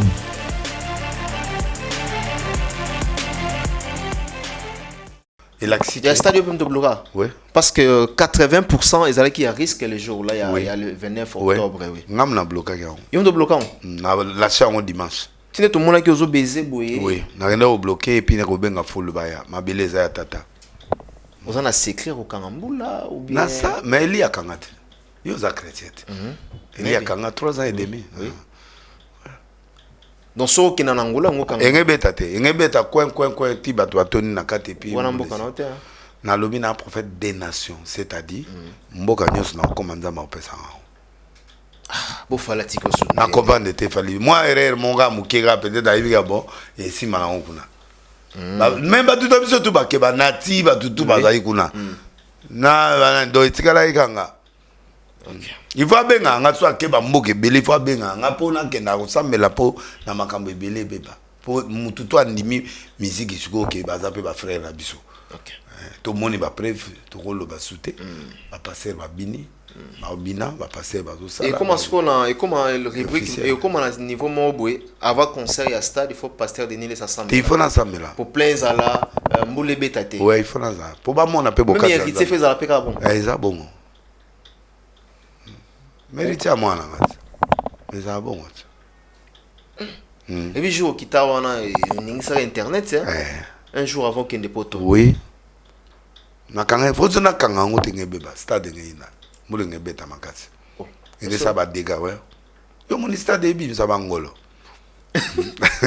martyr on est comment il aura mulili sur le plan spirituel eza mulili na ndenga zete sur le plan spirituel bangolo en banane eza ba biloko butute yo zo mona ngole ke no bimandeni na ba péché ngolo na ta stade bima ngola za na place à poto ayeno bima na kata tinende ngola vanda na poto yo za mongala oyebi ska vanda to pesa ngolo na ba poto akomi wana ndenge na stade place à mabende place à ba béton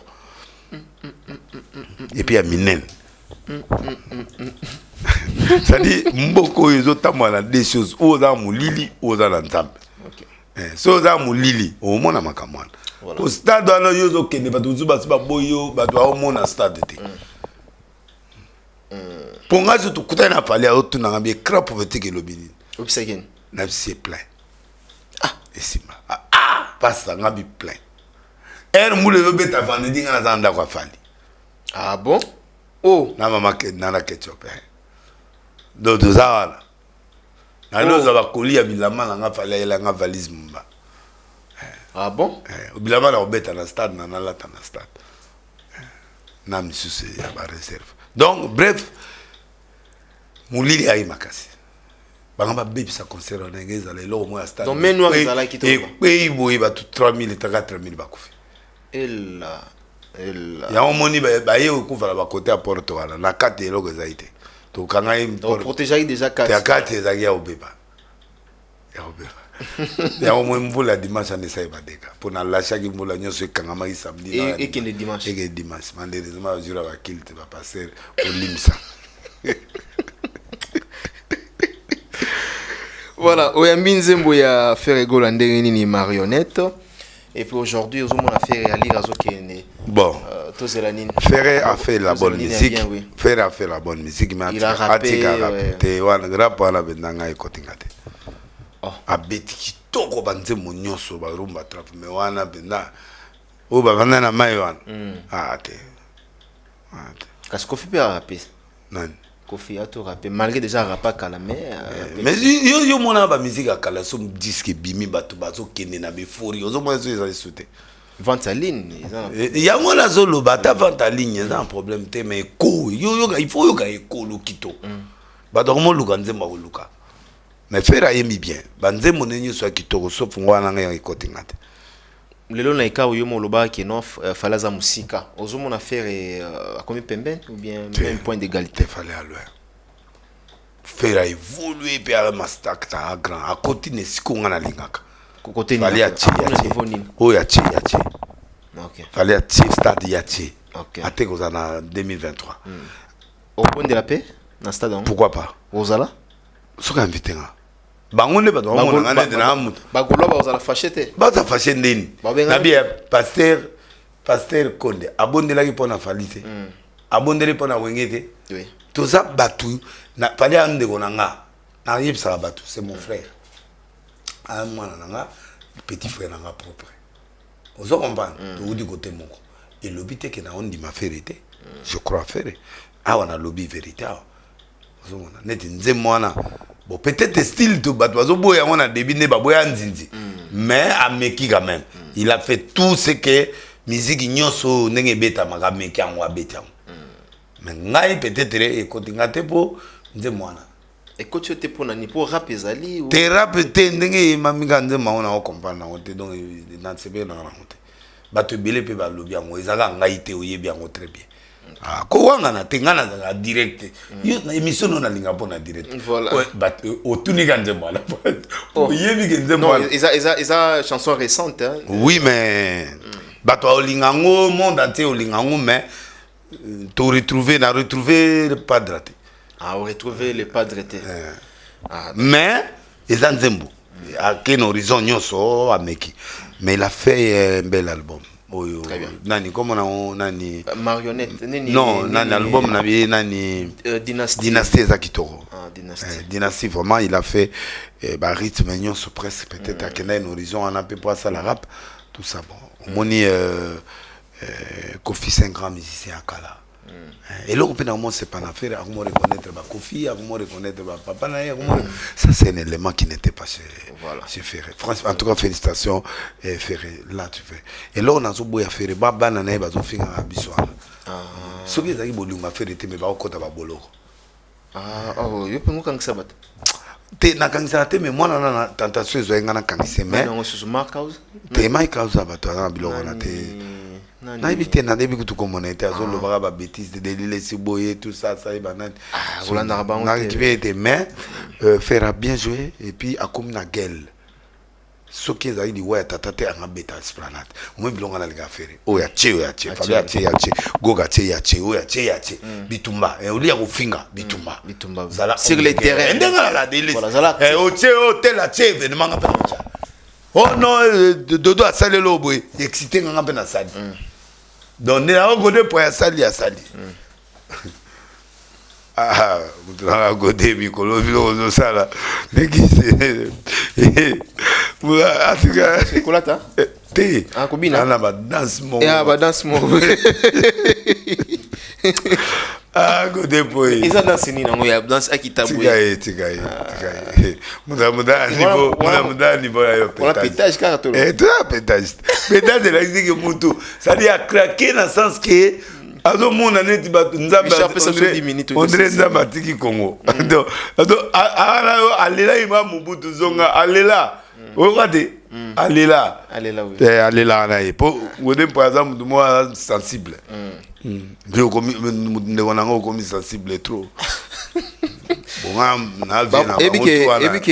baroma otala bino pe chaque dimanche Godin pour ya latinini denile sa latinini te batika biloko na Godin par exemple mais sa père aleki ngai nandimi na ngai solo mais yaza responsable ba couleur sikonga na osani gende responsable ba couleur yene grâce à père ba couleur bo ba couleur o ya la ta muta bo zete OK yes go yo do ganet vitamien ala da ba vert ba rouge et da ba style na ina mutu ilinga bon siko muta bo zo ba vietnamien de ba la ta blo na yemo abia s'inspirer ba côté donc alinga ba couleur siko ngana na cause ba couleur mutu ya betate alors ya za mais ça peut pour azo risque ba to comme tala ite on va dire ba to tala ba danse na e ba biloko sala dimanche et memi est plein et memi les siko ba to tala audition makasa comme na monde entier comme landa ala tani dimanche en ça ni dimension a beta surtout bien ça donc ba to oser là a créer et là au moment ya vie na e moi je l'encourage. Très bien, nous sommes encouragés et puis c'est un intellectuel il est trop intelligent mais ce que bomoni na niveau là mamanza mezala on a jugementé. Toujours pétage. Voilà, nous sommes arrivés à vraiment. On est dans le pétage. Faut vraiment natika aujourd'hui des heures du temps. OK. Il est Olingabongo. Son ami c'est batu air tozali ba oganga naloba. Voilà, tout bombi. Voilà. Ouais. Très bientôt aussi, Sinabiso Awa. Dernier message. Na Oyo Obosani Koloba. S'il faut quoi ajouter. J'aime mes frères pasteurs, j'aime le politicien, mais enlevons l'hypocrisie. Ne mentons pas au président de la République. Quand on est créé, on est créé. Quand on est vrai, on est vrai. Laisse le peuple congolais souffler. tout s'occuper d'un peuple congolais, tout peut s'abangolia, tout met les tout ça. Fatih a fait les efforts qu'il peut faire, mais une seule personne ne peut rien faire. Nous avons insisté dans le gouvernement et dans le président de la République au couple. Il faut laisser le couloir d'écouter les combattants. Balembipe pour bazotina bambongo trop. Tout trouver couloir de convaincre bango te ki batika combattre non mais tout couloir moko ba idée pe banango to on a besoin. Le peuple a besoin de ça. Le gouvernement a besoin de ça. 3 que les serviteurs de Dieu soient eux-mêmes pour la foi. Bo finganga lobi bo rejoindre nga. OK. O ba finganga le loba momona manga ba finganga e ko Salema. Ah bon? Et ça bon? Bon, le badélé ça que boîte, mais bakena ba boîte ba nakala mais ba batama. Donc moi je trouve que moi je vais pas l'hypocrisie. Moi je suis clair. Alors, na pesi nana les gens critiquent Moïse Katumbi. Mais moi je crois que certaines choses qu'il dit, même si ça choque une partie des IDPS, mais je préfère Moto Azoloba que Moto Avandigné. Hypocrite. Je préfère Batoro Baluano au Baza Bata concret. Baosa fait na singi mokozambo ka ses chances. Parce que les gars, il est en train d'investir sérieusement. Na mon on a à investir et belé na beaucoup. Ceux qui va passer sur moyen et belé à quoi investir. Très bien. Koka monter un jour ceux qui n'a comme député na et ceux des sénateurs na parce que ça va bien. Non, mais ça dit que j'aime l'action. Moi j'aime l'action. Et bateau ba. Mais moi absent et là on a senga kana ba kozi. Bon respecter bateau pour la intérêt. Respecter mutu na rana yi. Na bona évêque. Si on a yé na ndabo na yo. To na yé ko luka yo. Respecter nga. Pesa nga place. Yamba téléphone. Si tu ne peux pas me donner le rendez-vous. Papa, mais vous donnez le rendez-vous, vous ne respectez pas. Et ça fait tomber beaucoup de politiciens. Tout ça va passer, tout le monde toi public. Guy Lano, quand il te donne le rendez-vous, tu viens. Il respecte. DGI. Ouais, DGI. Soit paix sur rendez-vous. Batuloko là-bas, nani o mususu ananeti Jeff. Soit paix sur rendez-vous et à respecter. Moi, je crois que parmi les éléments où ils ont quoi ça va peuple congolais, congolais. Et puis président, pardon, vigilance. Vigilance sécuritaire, vigilance bifunda faut de l'équipe tout le monde a monté quelque chose abimi va vérifier fait ça. Donc il y a trop de manipulation dans la période oui la présidence et puis na niveau gouvernemental. Donc vraiment et puis président pardon mbongo aux une passi et bien par n'importe quel batuté ba ebele ozo sunga wana bambanda nao. Tu es en train d'armer les gens qui seront tes ennemis demain. Très bien. Donc moi je crois qu'il y a un clair dans le message. Non? Voilà. Le message est clair déjà. Voilà. Donc na pesimbote. Oui. Tout ça bambo. Na longoli mabanga. Oui, il y a pas de problème. Na maître Teddy Bompoko. Oui. Le meilleur de meilleurs. Tarsis Boka conseiller. Il y a ministre il y a jeunesse. Merci na ministre de la jeunesse. A Fongolinga Borizon et Belé. Merci na ministre Modero. Modero Jeunesse P à Fongolinga Borizon, il y a les États-Unis, il va partout. Merci na Modero à Fongolinga Europe. Oui, merci. Merci na Luando qui est mon coup de cœur actuel. Donc Guy Luando, on a 4 personnes. Luando Ndima, le ministre Modero, ministre jeunesse. Guy Luando, oui. Baza bateau vraiment nani. Liboso na bandaka na ministre ya jeunesse. Non, hydrocarbure à Moutunanga. Mais à Zalaransobo, à Bengi, à côté, bappel, parmi bateau toujours repoché. Oh, que bappel boye, bayamba penda. Mais bateau net, bateau baza penda actif misatouana. Modero, il est coopérant, il est avec tout le monde. Coopératif. Oui. Modero, jeunesse, ceux qui va ministre, c'est le roi Bango. Bien. DG Abdon. Te Abdon na kenwande on a na kenanda on a ile na dingi. Abdon. Azana obstacle té. Donc mutu mo to ke bolembo to bu se kiboki. Oye bateka muta mbongo amukonzi. Donc bato ndengwana yazana ADG donc na CPNA na pesimbote na Abedashour na ina poto tant batake nga Abedashour tininga mbongo. Oh. Donc, papa, sombata moi chemise. Donc, ça m'a fait du bien. Ok. Maman Denise Nakiro, on appelle ses mots. Nati Cosmétique, merci. Na Louis Léry, on a Oasoki par la posonanga. Apôtre Korok. Abdon Etina, wana. Age Matembo Yazali, Nani Kester ya Seni. Et puis, Turambo Malembatable, na Maître Cobra Babi, na poto. Et puis, Rambo Bati. Les garçons ici, là, il faut les respecter. Rambo Bati, Azali, mokonzi mona mboko jeune donc abiso mais asali mai moko immortaliser Aïdi na bala comment mai yango Aïdi na hotel ba fond nango azo soutenir église samala mona bala alors tous les hommes de Dieu to lobara dina tout ça là qui est le côté donc comme on a Rambo ko bossa na été 5 garçons bien monta somelanga bien fait cette classe na ke pas mokonzi mongo boye a fotomelinga classe économique na kepa batuya so basoma classe économique ye nazali na 3 billets au gouverneur somelanga ngobila na moko nani oyaza na poto na nani ona belela kamingo wana nani non nani Gauthier mascotte non Gauthier te nani oyo nani oyaza na chaîne à télévision mo boye ya makasi boye ya rapi ba sa bémission nani mobali ya Lise Manzambi Blaise Moutaï Bossa Somenga Bié Zaye gouverneur Blaise Somenga Bié oui gouverneur Ngobila yo Somenga Bié alors et sali que garçon y habité yo za grand leader amboka ko na économique té il faut qu'il na la feste classe et ça batona retirer bambon wala oh Somenga Bié 5800 OK et après c'est un bon hôtel à poto donc nazali na place à 1000 € par jour donc Rambo Maïwana boso mabati Rambo c'est jeune ana camarade moi mulaibo ape baba soda Topesi Bambote et puis voilà choisis Matata c'est lui qui donne chaque libanga plus de 1000 $. Choisis Matata le vénérable maître à l'Orient. Tout le monde est non? Oui, l'homme à la grande science. Azan Kinto dans la banda. Atamola trop. Na PC Bambote. Yata alibanda 1000 et 2000. Tenebi wana mutnanga kala. Mutuno ya kala ti azaka mutakala ti uzongi langa za kofi. Non, wana na bi kala parce que to bengana kala. Et voilà petit frère la ngai mais à lobo pe. Na oli ala mbonga ta saka mazina ye na oli yango.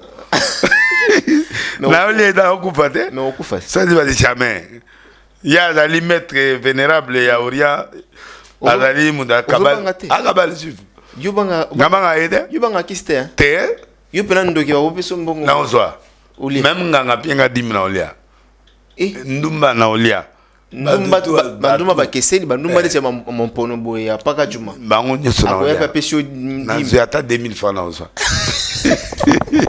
eza bien malaki eza yanga très bien donc ngabanga mutu tata magicien pienga mbongo na olia très bien ato bimisa ngona ndenga mazi opienga na monde la ngo c'est la maître moko ayi awa ba maître ba magicien na olia na benga bango ba so eza limbongo solo et que eza mangeable na olia na ozwa na certifiant allez le billet tout est sanctifié billet ça me ça bon tika bilo Très bien, voilà. Nous sommes arrivés à la fin de cette émission, de cet entretien avec le prophète des nations. Docteur Jeff Nzadi Leteta, comment ça l'a été? Jeff Nzadi Leteta, Topesi Bambote. Tete Ndai, ma maman Rachel, ouais. Apôtre Kokoba, Jongade. Oh Jonga. Qu'est-ce que déjà Azo Baksama parmi mes partenaires na FBT Paul Fikipo. On fait anniversaire moi Sinae Nathalie. Bon tout le monde na mona une fois. Ah 8e anniversaire tout ça les surprise samedi. Au moins dans samedi wana. Paul Fikipo anniversaire en États-Unis. Ouais. Na stade oui. Ouais. Tokutana ki vite fait. Apesi moté na Diezola et puis Diezola. Masananga Justin Pansou. Les restes, en banganet batoka ba Yannick Zonde. Non, baluka les restes batala.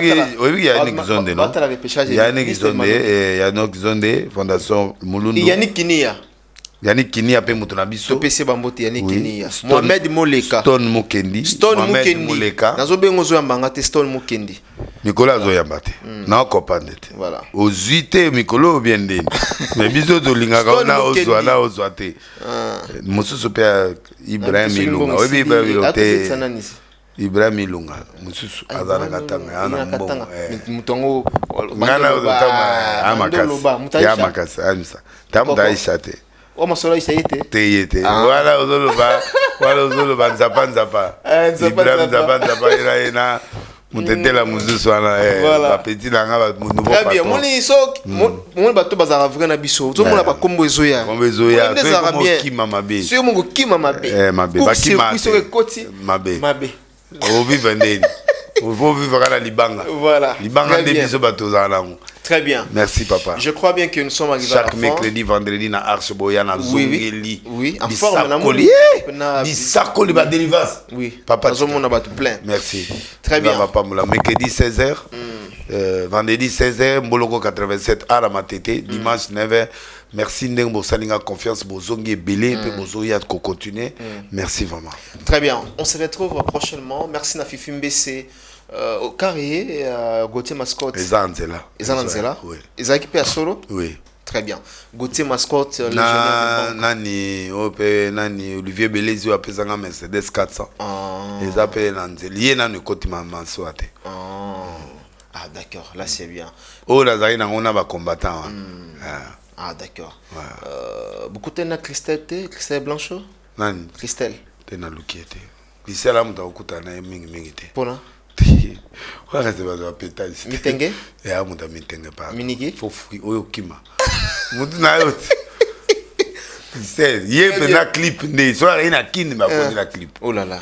Malheureusement. Malheureusement na sengelo yi au côté c'est la na clip. Voilà, très bien. Mais à cause ça la clip yé mo ko na tinde biso ga image to négoce to bambi. Au bambi en. Ndé na zo quelques images à poto na donc c'est bon. OK, très bien. Voilà, nous sommes arrivés à la fin. Merci à Jojo Ngondalate avantageuse. Et je me permets de bien vouloir saluer comme ça à celui qu'on appelle déjà Naboraki et Gauthier Mascotte. On s'en appelle Mikolo. Non, ça bien.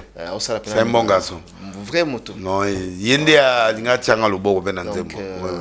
Voilà, il est vraiment. Il est bon. Il est bon. Si à Londres, il y a un bilamba, il y a un bilamba. Tu ça mbote donc na mutumoko héritier Kabamba. Héritier Kabamba. Rapproché à chef de l'État. Héritier Kabamba linga kopi mingi. Héritier Kabamba. Héritier Kabamba. Tu peux bambote place azali. Idriss pe na bosani yote wana bato basali formation na bato bazana Chikata en même temps bazara. Bon moi na président Mbali wana aza mande fu bogara. Nani Mbali kitoko kitoko na bosani kombo na yo ya. Bati na komone na boke na pétage. Na pétage à côté. Poya mutu na biso. Ah voilà. Yé na péter. Na lela e po. Aza péter oui. Grand péter. Na ni amabeti. OK. Voilà, on se retrouve prochainement pour avec les grands réalisateurs. Nani bah comment vous occupez le petit nini à vous? T'as la RT. Ah ouais, bah oublie. Voilà, Richard Tessa. Richard Tessa. Takala. De la Yopenda. Voilà, et pourquoi pas dans mon terre Nabiso, na combo ya fils Nzuzi. Fils Nzuzi, ouais. Voilà, te PC Bambote. Bye bye. Bye bye.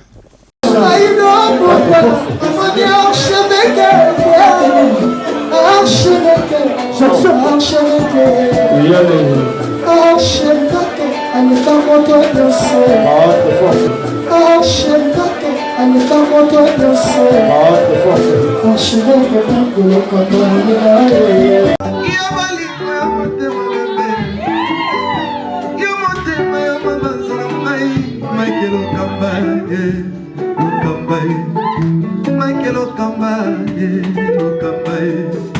Michael Okamba, Okamba, Michael Okamba, Okamba, Michael Okamba. Au Monitigoyo, l'artiste, c'est l'improvisation. Na honoré dans l'émission. Africa Elengi TV, votre chaîne, l'incontournable, la star des chaînes.